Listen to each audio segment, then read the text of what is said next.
Hello everyone, this is Tyler from the Assist King podcast. I'm back with another vlog, and it's about one game. Pokemon.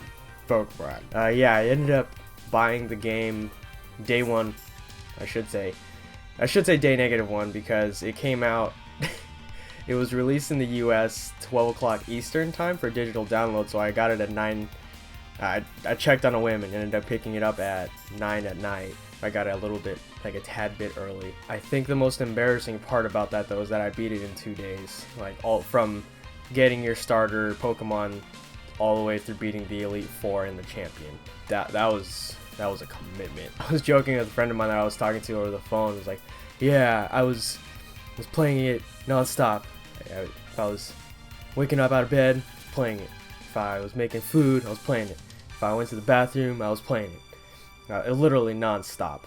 It was very entertaining. I think Pokemon is the only game that I can think of in recent memory that I could just go to and just power through the whole time, like non-stop marathoning it. I can't think of any other game that I could do that with, because there are games that I'll just be brief comparisons. Like Pokemon isn't very story-driven, say like BioShock Infinite that I played when it first came out, and that I had to take breaks from that because one, I was playing on the hardest difficulty, so that was a whole nother level of a whole nother deal that I put myself through. But that story is like, it was captivating and it was also stressful. I chose to like reflect and reevaluate what just happened. So when I did push forward through the story of that game, it had its own impact, like an impact that was unique to me. Pokemon doesn't have a story really. I mean, the story that it has is you can predict it from the very beginning. It's formulaic like Power Rangers. You know exactly what's going to happen. Monster shows up, Power Rangers have to go fight it. Monster gets big after it gets his ass whooped one time, and then giant robot appears and Power Rangers win. Same thing with Pokemon. Egotistical bad guy uses Pokemon for selfish needs and ends up getting beat by a 10-year-old or whatever. Pretty much every single game, right? On that level, I was able to power through Pokemon because the story wasn't, I won't say it wasn't holding my attention, but it definitely wasn't causing me to stop like it was for BioShock Infinite. Also, the game wasn't particularly hard for me because this isn't my first Pokemon Go. I knew exactly what I was doing from the get-go, so I knew which Pokemon I wanted. So I'll take a step back, tell you my life history with Pokemon thus far. My brother ended up getting Pokemon Blue. I think when it first came out, I don't remember, it was obviously a long time ago in the 90s. Wow. He ended up getting it, and I played it with him. He told me, you're not allowed to save. Just do whatever you want, but don't save, and tell me what you did, so don't mess up. I was like, okay, I'll do that. So I played Pokemon Blue for a little bit. I never got my hands on it and beat it for real, because it was his Game Boy and such. At least until Pokemon Yellow came out, and I ended up getting that, playing it all the way through. When I was a little kid though, since the show was running at the same time as me having Pokemon Yellow, I ended up getting the same exact team as Ash Ketchum. His Snorlax, his Kingler, obviously his Pikachu, because that's the Pokemon you start with.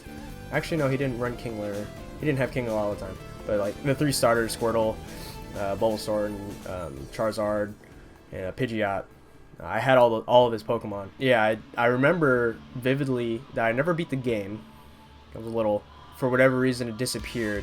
And then I found it much later in my toy box when I was cleaning it out.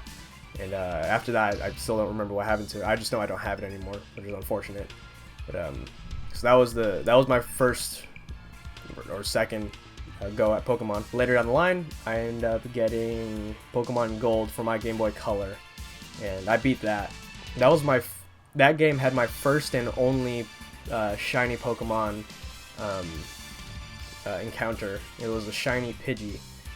I tell the story like it ran away, but I know deep down inside that I killed it on accident.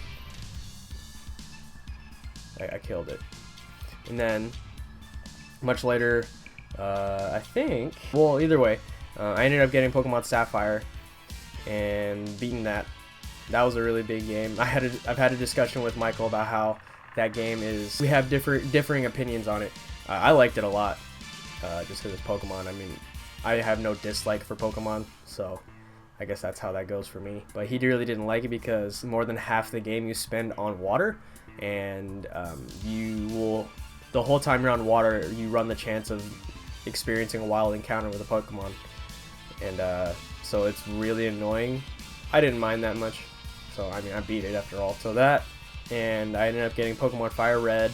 So I basically played the first generation 3 times. And I beat Fire Red, no biggie. I knew exactly what to do. And that's pretty much it. Until Pokemon X and Y came out. So I skipped on 2 generations of Pokemon. So when I went to Pokemon X, I got the deer one. When I stepped into that, it was refreshing, to say the least. Every single time I saw a Pokemon that I had no idea about from either the past 2 generations or this current one, I was like, what the f is that? Every single time. I ended up beating it in 26 hours in 2 days. So you could do the math how much time I spent for about 48 hours.